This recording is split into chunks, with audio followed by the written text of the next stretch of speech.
verdade, estão sendo deflagradas duas operações que iniciaram em Cruzeiro do Sul e que estão sendo cumpridas também na capital do estado, em Rio Branco, e em mais 7 estados da federação.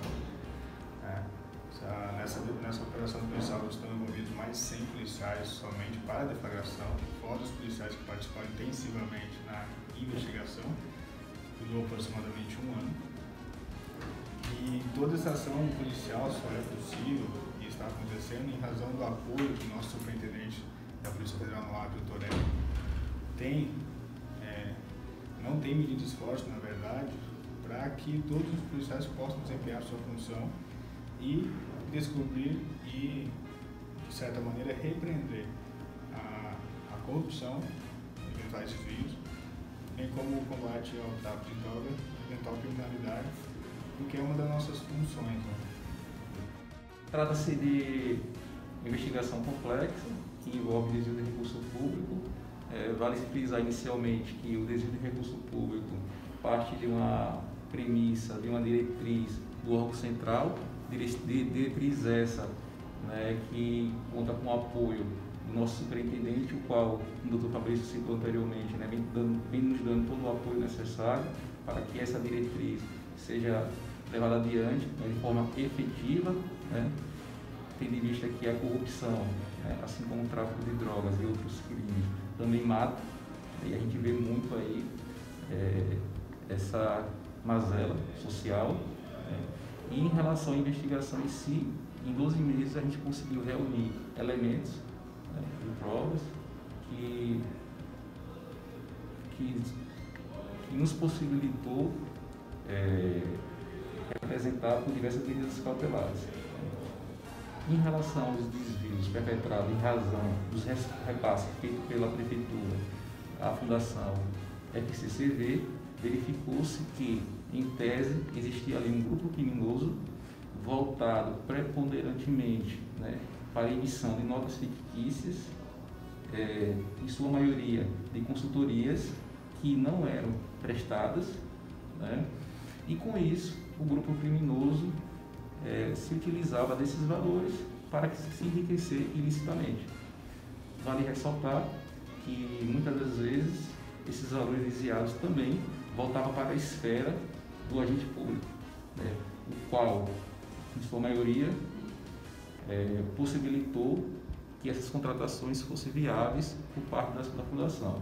Em relação às transferências efetuadas pelo Ministério do Desenvolvimento Regional ao município de Cruzeiro do Sul, também foi uma investigação iniciada em 2019, 2020, em razão dos recursos da enchente de 2017, onde verificou-se que houve fraude nas contratações e que essas contratações, na verdade, elas só foram formalizadas para dar a legalidade em valores, verba pública, que já tinham sido pagas e desviadas, né? Teve uma situação específica onde o dinheiro foi pago e depois o procedimento de contratação foi formalizado, né? Em relação já a 2021, verificou-se que praticamente o modus operandi se repetia. As empresas eram escolhidas, o procedimento de contratação era formalizado, a clandestina, né, com a perpetração da falsificação de documentos públicos, e com isso, a posteriori, eram entregues produtos com qualidade inferior, ou produtos parcialmente, ou às vezes nem produtos eram entregues. E com isso, né, gerou um grave prejuízo ao erário. Em razão da FCCV, a gente estima que esse prejuízo se deu em torno de 10 milhões de reais. Em relação às enchentes, a gente sabe que ultrapassou 1 milhão de reais, mas a gente ainda está contabilizando esse prejuízo causado em relação aos recursos transferidos pela União para serem investidos, né, nas famílias que foram afetadas pelas enchentes do Rio Juruá. Em 2017, a União transferiu 1 milhão e 400 mil. Em 2021, a União transferiu 3 milhões e 100 mil. Somando, né, chegamos à quantia de 4 milhões e meio. Desses 4 milhões e meio, a gente estima que mais de 1 milhão e meio foram desviados.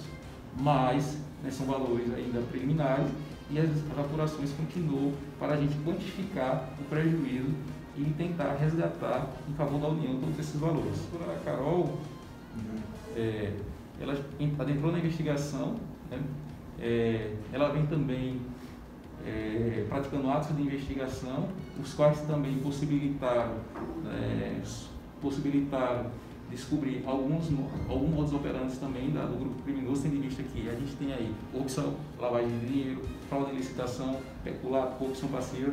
Então, assim, ela somou na equipe de investigação, né, e também vem aí nos ajudando sobremaneira, né, em todos os procedimentos investigatórios. Em relação à Operação Jumper, nós tivemos 4 prisões, contando 4 mandados de prisão, sendo 2 já cumpridos na Bahia, um faltando cumprir em São Paulo, porque o preso está foragido, e um aqui no Cruzeiro do Sul. Então foram 4 presos em relação a Jumper. Já em relação à súplica, foram 13 mandados de busca e apreensão, não houve prisões. Eu estive presente com o delegado Souza em ambas as operações. Assim como o delegado Souza explicou, a operação Jumper, que tratava da FCCV, ela se iniciou quando se percebeu que o mesmo modus operandi dessa fundação já era aplicado por uma outra, que foi alvo da Operação Presságio. E essa operação, o que ocorria? Se fraudava, as prestações de serviço, dizendo se havia se prestado serviço X, Y, Z, só que na verdade esses serviços eles não eram prestados, ou eram prestados pela própria prefeitura, pelo próprio município, e mesmo assim esses valores eram pagos.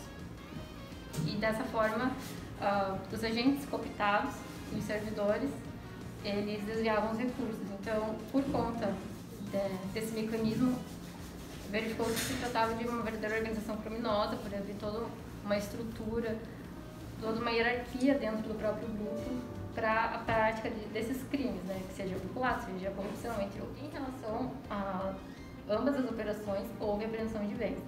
Tanto na operação de Jumper, que trata da FCCV, quanto da Supre, que trata também de desvios, exatamente, desvios de valores. Eu não lembro do valor correto, mas creio que seja por volta de 6 milhões. Temos quebrados, mas por volta de 6 milhões. Embora o dano ao erário estimado seja superior, foram sequestrados cerca de 6 milhões, tanto em valores monetários como em bens, como veículos. Vale-se frisar que a Polícia Federal continuará com as investigações, né, na tentativa de elucidar a participação de todos os envolvidos nos supostos delitos, bem como avaliar a necessidade de representar por novas medidas cautelares nos dias seguintes. Tá?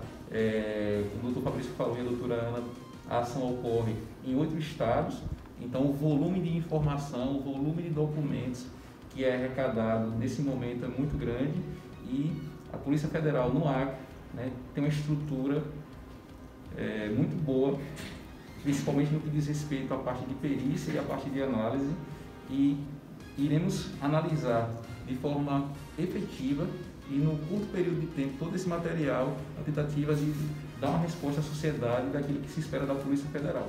A população em si, ela é muito importante no que diz respeito à denúncia, no que diz respeito à participação social, né? Diversos crimes são perpetrados na clandestina e isso dificulta muito a atuação da polícia, né? Então a gente depende, em alguns momentos, da sociedade, a gente depende até dos profissionais da área de jornalismo também, que muitas vezes colaboram com a polícia, né? Tem muitos jornalistas da área investigativa que são muito importantes para nós, polícia, e é isso, a gente conta sim com a colaboração da sociedade, principalmente naquelas nuances que só aquela pessoa presenciou, só aquela pessoa viu, e isso nos traz, né, bastante robustez no bojo das investigações. E aí eu clamo, né, para que aqueles que saibam, tenham elementos, tenham conhecimento, né, compareçam à Polícia Federal e nos tragam esses elementos, porque de alguma forma vai ser muito importante para nós.